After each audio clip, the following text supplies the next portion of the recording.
प्राचीन काल की बात है। किसी राज्य में एक बड़ा प्रतापी और दानी राजा राज्य करता था। वह हर गुरुवार को व्रत रखकर दीन दुखियों की मदद करके पुण्य प्राप्त करता था। परंतु यह बात उसकी रानी को अच्छी नहीं लगती थी। वह ना तो व्रत करती और ना ही दान पुण्य में विश्वास करती थी। इतना ही नहीं, वे राजा को भी ऐसा करने से मना करती थी। एक समय की बात है। राजा शिकार खेलने के लिए वन गए। घर पर रानी और दासी थीं।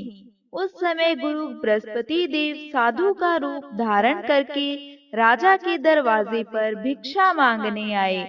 साधु ने जब रानी से भिक्षा मांगी तो वह कहने लगी, हे साधु महाराज, मैं इस दान और पुण्य से तंग आ गई हूँ। आप कोई ऐसा उपाय बताएं जिससे कि सारा धन नष्ट हो जाए और मैं आराम से रह सकूं। इतना सुनकर बृहस्पति देव ने कहा, हे देवी, तुम बड़ी विचित्र हो। संतान और धन से कोई दुखी होता है क्या? अगर अधिक धन है तो इसे शुभ कार्य में लगाओ। कुमारी कन्याओं का विवाह करवाओ। विद्यालय और बाग बगीचों का निर्माण करवाओ, जिससे तुम्हारे दोनों लोग सुधरें। परंतु साधु के इन बातों से रानू को खुशी नहीं हुई। उसने कहा कि मुझे ऐसे धन की आवश्यकता नहीं है जिसे मैं दान दूं और जिसे संभालने में मेरा सारा समय नष्ट हो जाए। तब साधु ने कहा, अगर तुम्हारी ऐसी इच्छा है तो मैं जैसा बताऊं तुम वैसा ही करना। गुरुवार के दिन तुम घर को गोबर से लीपना, अपने बालों को पीली मिट्टी से धोना, राजा से हजामत बनवाने को कहना, भोजन में मांस मदिरा का प्रयोग करना, कपड़े धोबी के यहाँ धुलने देना। इस प्रकार 7 बृहस्पतिवार करने से तुम्हारा समस्त धन नष्ट हो जाएगा। इतना कहकर साधु के रूप में बृहस्पति देव अंतर्ध्यान हो गए। साधु के अनुसार कही बातों को पूरा करते हुए रानी को केवल 3 बृहस्पतिवार ही बीते थे कि उसकी समस्त धन संपत्ति नष्ट हो गई। भोजन के लिए राजा का परिवार तरसने लगा।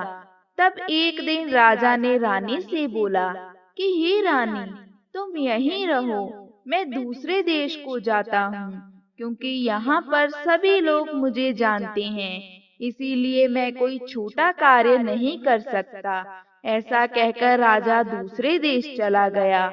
वहाँ वह जंगल से लकड़ी काट कर लाता और शहर में बेचता। इस तरह वह अपना जीवन व्यतीत करने लगा। इधर राजा के परदेश जाते ही रानी और दासी दुखी रहने लगी। एक बार जब रानी और दासी को 7 दिन तक बिना भोजन के रहना पड़ा तो रानी ने अपनी दासी से कहा, हे दासी, पास ही के नगर में मेरी बहन रहती है, वह बड़ी धनवान है, तो उनके पास जा और कुछ ले आ ताकि थोड़ी बहुत गुजर बसर हो जाए।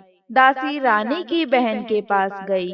उस दिन गुरुवार का दिन था और रानी की बहन उस समय बृहस्पतिवार व्रत की कथा सुन रही थी। दासी ने रानी की बहन को अपनी रानी का संदेश दिया, लेकिन रानी की बड़ी बहन ने कोई उत्तर नहीं दिया। जब दासी को रानी की बहन से कोई उत्तर नहीं मिला तो वह दुखी हुई और उसे क्रोध भी आया। दासी ने वापस आकर रानी को सारी बात बता दी। यह सुनकर रानी ने अपने भाग्य को कोसा। उधर रानी की बहन ने सोचा कि मेरी बहन की दासी आई थी, परंतु मैं उससे नहीं बोली, इससे वह बहुत दुखी हुई होगी।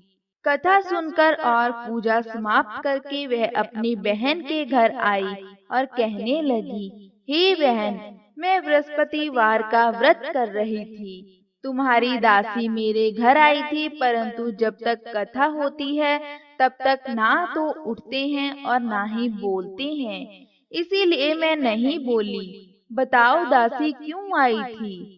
रानी बोली, बहन, तुमसे क्या छुपाऊं, हमारे घर में खाने तक को अनाज नहीं है। ऐसा कहते कहते रानी की आंखें भर आईं। उसने दासी समेत पिछले 7 दिनों से भूखे रहने की पूरी बात बताई। रानी की बहन बोली, देखो बहन, भगवान बृहस्पति देव सबकी मनोकामना को पूर्ण करते हैं। देखो, शायद तुम्हारे घर में अनाज रखा हो।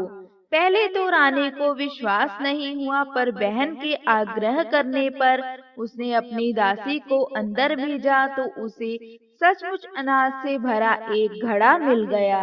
यह देखकर दासी को बड़ी हैरानी हुई। दासी रानी से कहने लगी, हे रानी, जब हमको भोजन नहीं मिलता तो हम व्रत ही तो करते हैं, इसीलिए क्यों ना इससे व्रत और कथा की विधि पूछ ली जाए ताकि हम भी व्रत कर सकें। तब रानी ने अपनी बहन से बृहस्पतिवार व्रत के बारे में पूछा। उसकी बहन ने बताया, बृहस्पतिवार के व्रत में चने की दाल और मुनक्का केले की जड़ में अर्पित करें तथा दीपक जलाएं। व्रत कथा सुने और पीला भोजन ही ग्रहण करें। इससे बृहस्पति देव और भगवान विष्णु प्रसन्न होते हैं। व्रत और पूजा की विधि बताकर रानी की बहन अपने घर को लौट गईं। 7 दिन के बाद जब गुरुवार आया तो रानी और दासी ने व्रत रखा। वह गुड़साल में जाकर चना और गुड़ ले आईं। फिर उससे केले की जड़ तथा विष्णु भगवान की पूजा की। अब पीला भोजन की चिंता को लेकर दोनों बहुत दुखी हुईं, क्योंकि उन्होंने व्रत रखा था, इसीलिए बृहस्पति देव उनसे प्रसन्न थे। वे एक साधारण व्यक्ति का रूप धारण कर 2 थालों में पीला भोजन दासी को दे गए। भोजन पाकर दासी प्रसन्न हुई और फिर रानी के साथ मिलकर भोजन ग्रहण किया। उसके बाद वे सभी गुरुवार को व्रत और पूजा करने लगी। बृहस्पति देव की कृपा से उनके पास फिर से धन संपत्ति आ गई, परंतु रानी फिर से पहले की तरह आलस करने लगी।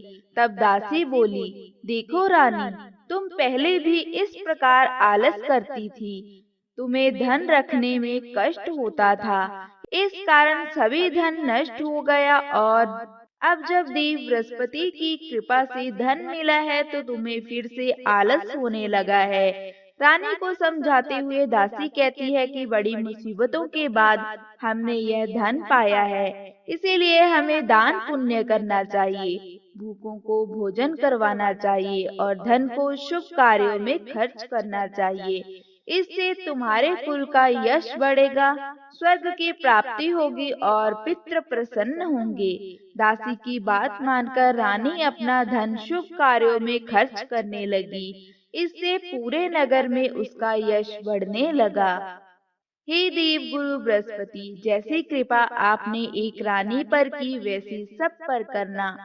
कथा सुनने वाले पर, कथा करने वाले पर और उसके पूरे परिवार पर अपनी कृपा दृष्टि बनाए रखना।